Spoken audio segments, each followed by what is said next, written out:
CM योगी के भगवा वेश पर भड़के कांग्रेस अध्यक्ष बोले सफेद कपड़े पहने या राजनीति से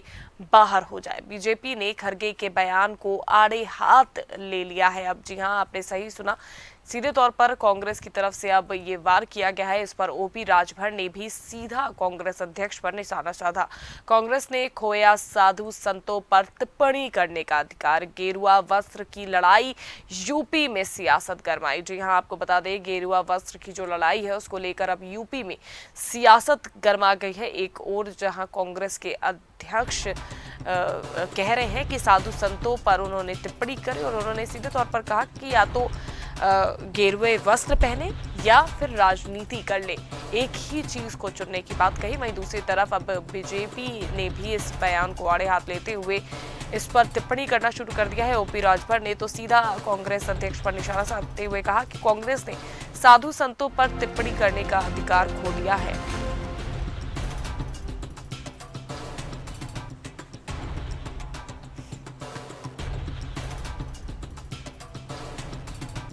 तो आपको बता दें, मल्लिकार्जुन खड़गे ने महाराष्ट्र की राजनीति में अब जिस तरह से सीएम योगी आदित्यनाथ की भी एंट्री हुई है, मुख्य रूप से अब चेहरा अगर हम देखें तो बीजेपी के तौर पर सीएम योगी आदित्यनाथ उत्तर प्रदेश से लेकर महाराष्ट्र, झारखंड में चुनाव प्रचार प्रसार करते हुए नजर आ रहे हैं। और अब उनको लेकर पहले जहां प्रधानमंत्री के लिए टिप्पणियां सुनी जाती थी विपक्ष के द्वारा, वहीं अब सीएम योगी आदित्यनाथ को लेकर भी सीधे बयान सामने आ रहे हैं। मल्लिकार्जुन खड़गे ने सीधे तौर पर कहा, जो कांग्रेस के अध्यक्ष हैं, उन्होंने कहा कि या तो आप भगवा वस्त्र वेशभूषा को धारण करें या फिर राजनीति करें। तो उन्होंने इस तरह का बयान दिया, जिसके बाद अब सियासत और गरमाने लग गई है। गेरुआ वस्त्र की लड़ाई, यूपी में सियासत गरमा गई है।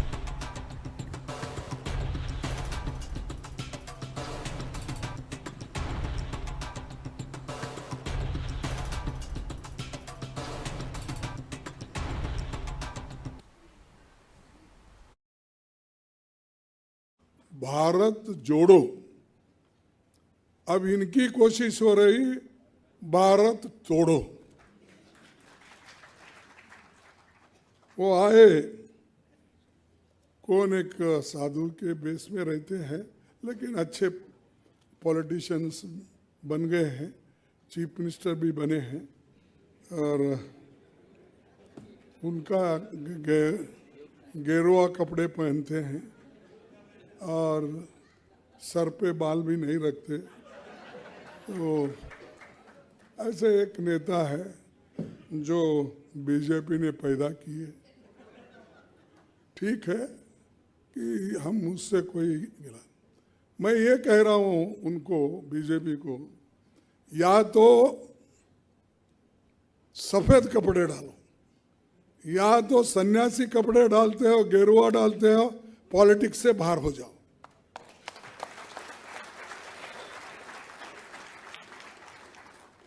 भाई उसकी पवित्रता क्या रही? एक तरफ गेरुआ कपड़े डालते हो, जज साहब आपको पूछ रहा हूं,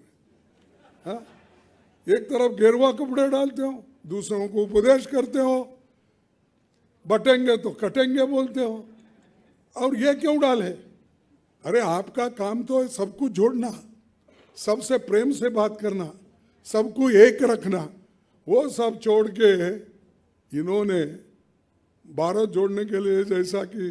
राहुल गांधी ने कन्याकुमारी से कश्मीर तक पैदल चले, आराम में बड़े बड़े गाड़ियां लेके घूम रहे और गरीबों की बात करते हैं। कांग्रेस के नेता मल्लिकार्जुन खड़गे का बयान दुर्भाग्यपूर्ण है। उत्तर प्रदेश के यशस्वी मुख्यमंत्री योगी आदित्यनाथ जी महाराज के बारे में उन्होंने टिप्पणी किया। इसके बाद उन्होंने हिंदुत्व, सनातन और संतों का अपमान किया है। जिस प्रकार से उन्होंने भगवे के बारे में टिप्पणी किया कि कुछ अपराधी नेता बन जाते हैं और नेता से साधु बन जाते हैं और साधु से मुख्यमंत्री बन जाते हैं और वो भगवा पहनते। मैं भाजपा से कहूँगा वो भगवा उतार कर वो सफ़ेद वस्त्र पहन ले। इतना आपको भगवे से तकलीफ है? कांग्रेसियों, अगर तुमको इतने ही भगवे से तकलीफ है तो तुम राजनीतिक पार्टी खत्म करके और तुम सिर्फ उसका नाम कांग्रेस से बदलकर मुल्ला पार्टी रख लो और सिर्फ मुसलमान की ही चिंता और चिंतन करो। सनातन के पास, सनातन संस्कृति के मानने वाले के पास और हिंदू के पास कभी वोट मांगने के लिए नहीं जाना। अगर हिंदुओं के पास वोट मांगने जाते हो तो चुल्लू भर पानी में डूब के मर जाओ। और रही पूज्य योगी आदित्यनाथ जी महाराज का, वो दिन दूर नहीं है जब वो देश के प्रधानमंत्री होंगे और तुम्हारा सूफड़ा साफ हो जाएगा। वहीं हमारे साथ इस खबर पर ज्यादा जानकारी के साथ यूपी स्टेट हेड विजय त्रिपाठी जुड़ गए हैं। विजय, जिस तरह से अब यूपी की सियासत में गेरुए रंग की एंट्री पहले से थी, अब तो वस्त्रों को लेकर, भगवा वस्त्रों को लेकर भी टिप्पणी होने लग गई है। इसको लेकर अभी तक किस तरह के बयान सामने आ रहे हैं? देखिए, लगातार इस बात की बात कह रहे थे लोग कि राजनीति में सियासत और धर्म का मिश्रण भारतीय जनता पार्टी ने किया है, और ये एक आरोप कांग्रेस पिछले काफी समय से लगाती रही है। और लगातार हिंदुत्व के एजेंडे पर उतरी भारतीय जनता पार्टी को एक मौका मिला है इस फिर मुद्दे के बाद, यानी खड़गे के बयान से भारतीय जनता पार्टी ने इस मुद्दे को लपक लिया और अब खड़गे की निंदा चारों तरफ शुरू हो गई है कि आखिरकार सनातन में भगवा और गेरुए वस्त्र की कोई वैल्यू नहीं है, तो राजनीति में मौलवियों की और उनके धर्म के लोगों की भी कोई वैल्यू नहीं है। तमाम जो शहजाद पूनावाला है और ओम प्रकाश राजभर सहित के बड़े नेताओं ने यह आरोप लगाया है कि क्या खड़गे मौलवियों के लिए भी ये भाषा इस्तेमाल कर सकते हैं? अगर गेरुआ और वस्त्र त्याग की प्रतिभूति है, तभी योगी आदित्यनाथ उत्तर प्रदेश की त्याग के साथ सेवा कर पा रहे हैं, और उनकी जो कार्यप्रणाली है, जो उनकी जो कार्यशैली है, उसमें कहीं भ्रष्टाचार नहीं है, कहीं दूर दूर तक कोई ऐसा आरोप उनके ऊपर अब तक नहीं लगा है जो अक्सर तो बड़े नेताओं के ऊपर लगता है। यानी राजनीतिक तौर पर अगर देखा जाए तो भले कांग्रेस इस मुद्दे को आगे बढ़ाकर फंसती नजर आ रही है, लेकिन भारतीय जनता पार्टी को एक बड़ा मुद्दा मिल गया है, और वो इसकी पुरजोर एक तरीके से कहा जाए तो पूरी भारतीय जनता पार्टी योगी आदित्यनाथ के आगे आ गई है, और उनको एक सेव करने वाली जो पॉलिटिक्स है उस पर शुरू हो गई है। और खड़गे शायद कांग्रेस इस बयान के बाद बैकफुट पर जाए, क्योंकि खड़गे को ये नहीं लगता था कि उत्तर प्रदेश और झारखंड और अन्य राज्यों की तुलना में उत्तर प्रदेश के साथ साथ चुनावी माहौल में इस मुद्दे को भारतीय जनता पार्टी एक बेहतर मुद्दे के तौर पर लेगी और इसे लपक लेगी। यानी अब ये मुद्दा बड़ा मुद्दा बनेगा और देर शाम तक इस पे तमाम भाजपा के बड़े नेताओं के बयान सामने आएंगे, और खुद मुझे लगता है प्रधानमंत्री भी इस पर कई बार बोल चुके हैं कि देश में योगी और भगवा दोनों ही ईमानदारी का प्रतीक बन चुका है, और वो ही देश को चला सकता है। यानी भगवा ही देश को आगे चला सकता है। राष्ट्रवाद के लोग, जो राष्ट्रवादी लोग हैं, उन्हें इससे कोई परहेज नहीं है, और हर बार जो राजनेता बयानबाजी करते हैं उनमें ये भूल जाते हैं कि अक्सर योगी आदित्यनाथ पर ईमानदारी को लेकर कोई सवाल नहीं उठाए जा सकते। अगर उनके नाथ संप्रदाय से जुड़े होने और भगवा वस्त्र धारण करने के आरोप हैं, तो जाहिर सी बात है कई राजनेता रहे हैं जो भारतीय जनता पार्टी के रास्ते ही सत्ता तक पहुंचे हैं, उनमें उमा भारती और चाहे उन्नाव के सांसद बड़े बड़े नामों को अगर चर्चा किया जाए, प्रज्ञा भारती भी सांसद हो चुकी थी। तो एक ऐसा जो राष्ट्रवाद का एक कलेवर है भारतीय जनता पार्टी के नेताओं में, उससे कांग्रेस के नेताओं को चिंता है कि उत्तर प्रदेश सहित तमाम जो अन्य राज्य हैं जी, वहां पर कांग्रेस अपनी जमीन कैसे तलाशे, किस स्थिति में लड़ाई लड़े। विजय, इसके साथ ही एक और चीज बेहद ही अहम हो जाती है, ये भी देखना बेहद अहम हो जाता है कि जिस तरह से हम अभी तक लगातार, अगर हम महाराष्ट्र की राजनीति की बात करें तो ये देखा जाता था कि कहीं ना कहीं प्रधानमंत्री नरेंद्र मोदी को घेरने का काम किया जाता था, लेकिन जिस तरह से सीएम योगी आदित्यनाथ की एंट्री हुई है और जिस तरह से वो स्टार प्रचारक के तौर पर उन्होंने मोर्चा इस बार संभाला हुआ है खासा तौर पर, तो क्या जो विपक्ष का ध्यान है या विपक्ष का जो निशाना है वो सीधे तौर पर सीएम योगी आदित्यनाथ हो गए हैं?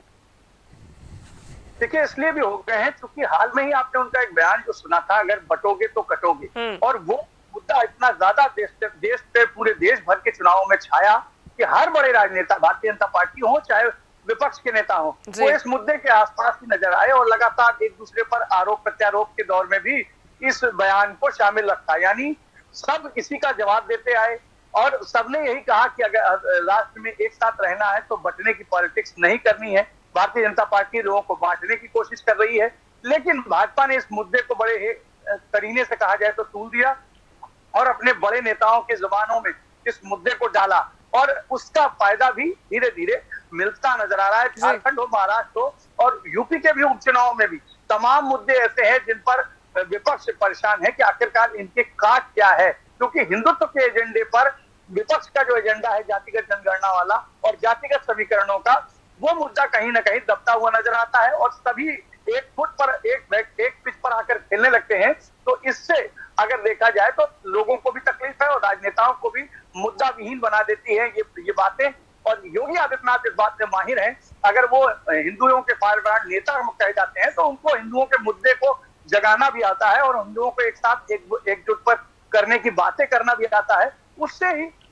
विपक्ष के जो बड़े नेता हैं वो अक्सर परेशान रहते हैं कि आखिरकार किन मुद्दों को आगे लाया जाए और इस तरीके के जो हिंदुवादी बयान है उनसे कैसे बचा जाए। लेकिन भाजपा इन सब में माहिर है और वो योगी आदित्यनाथ का इस्तेमाल करना जानती है और योगी आदित्यनाथ भी अपने बयानों के जरिए राजनीति में अपनी जगह बनाए हुए हैं और लगातार यूपी में सीएम के तौर पर जो काम कर रहे हैं, उनके कानून व्यवस्था, लॉ एंड ऑर्डर, बुलडोजर और इस तरीके के जो तमाम मुद्दे हैं उस पर अपने स्तर पर कई प्रकार के जो बयान विपक्ष देता जरूर आया है, लेकिन इनकी काट उसके पास नहीं है, इसीलिए इन मुद्दों के साथ वो जूझता नजर आता है। बिल्कुल विजय, और जिस तरह से अगर हम ये तमाम बयान देख रहे हैं और इस तरह पे की जो टिप्पणी दोनों पक्ष और विपक्ष से आ रही है, इससे सीधे तौर पर ये भी देखा जा सकता है कि कहीं ना कहीं सीएम योगी आदित्यनाथ की मौजूदगी क्या विपक्ष को चिंतित कर रही है। देखिए, बिल्कुल चुनाव में जिस तरीके से मोदी और अमित शाह का एक जोड़ा जो पिछले चुनावों तक दिखता था, इस बार प्रधानमंत्री नरेंद्र मोदी ने योगी आदित्यनाथ को फ्रंट फुट पर खेलने की जो इजाजत दी है, उसमें यूपी के 9 सीटों पर प्रत्याशी उनकी मंशा के तय हुए, संगठन में कौन कौन जिम्मेदारी निभाएगा, कौन प्रत्याशी होगा और अन्य राज्यों में भी योगी आदित्यनाथ कहां कहां चुनावी रैली में जाएंगे। इन सब मुद्दों पर जो संगठन ने योगी आदित्यनाथ को छूट दी है उसका फायदा मिल रहा है भारतीय जनता पार्टी को और लगातार योगी आदित्यनाथ इस बात को एक मौके की तरह भुना रहे हैं और वो अपनी छवि को जो प्रदेश लेवल पर विकसित थी वो देश लेवल पर और राष्ट्रीय स्तर पर ले जाकर जनता को संदेश देने की कोशिश कर रहे हैं